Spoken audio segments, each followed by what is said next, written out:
United States, and will to the best of your ability and will, to the best of my ability, preserve, protect, and defend the Constitution of the United States. preserve, protect, and defend the Constitution of the United States. So help you God. So help me God.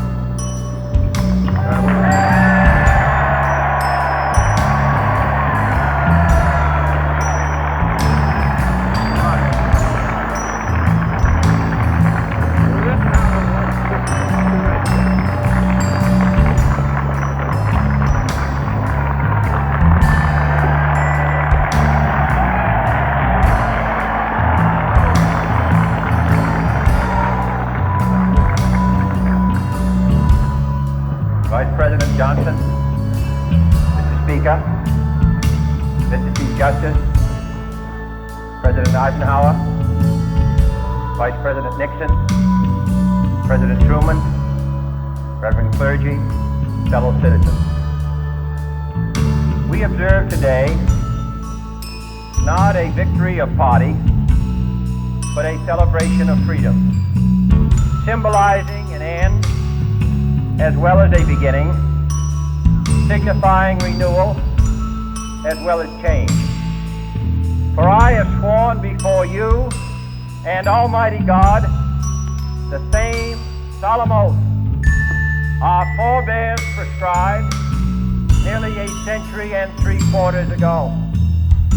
The world is very different now, for man holds in his mortal hands the power to abolish all forms of human poverty and all forms of human life.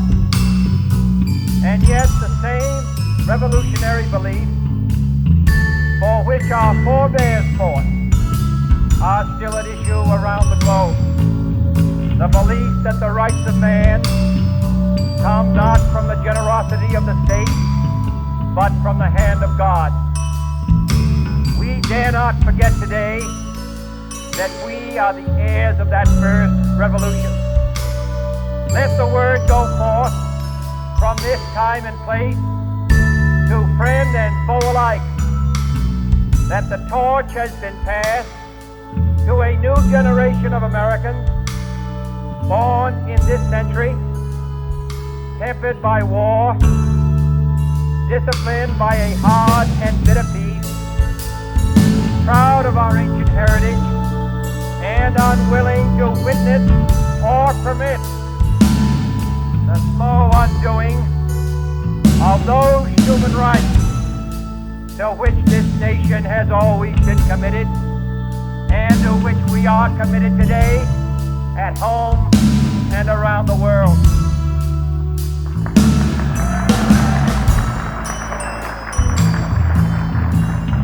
Let every nation know, whether it wishes us well or ill, that we shall pay any price, bear any burden, meet any hardship, support any friend, oppose any foe to assure the survival and the success of liberty.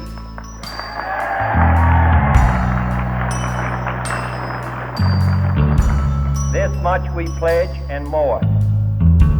To those old allies whose cultural and spiritual origins we share, we pledge the loyalty of faithful friends. United, there is little we cannot do in a host of cooperative ventures. Divided, there is little we can do, for we dare not meet a powerful challenge at odds and split asunder. To those new states whom we welcome to the ranks of the free, we pledge our word that one form of colonial control shall not have passed away merely to be replaced by a far more iron tyranny. We shall not always expect to find them supporting our view, but we shall always hope to find them strongly supporting their own freedom, and to remember that in the past, those who foolishly sought power by riding the back of the tiger ended up inside.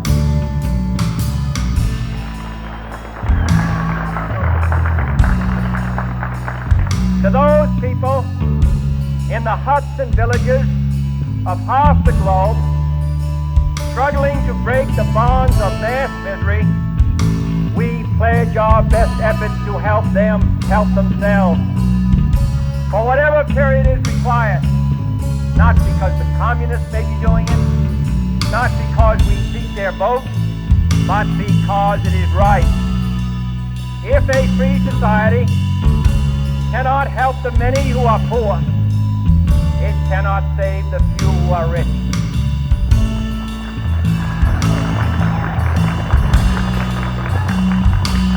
To our sister republics south of our border, we offer a special pledge to convert our good words into good deeds, in a new alliance for progress, to assist free men and free government in casting off the chains of poverty.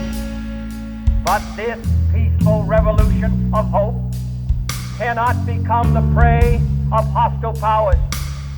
Let all our neighbors know that we shall join with them to oppose aggression or subversion anywhere in the Americas. And let every other power know that this hemisphere intends to remain the master of its own house.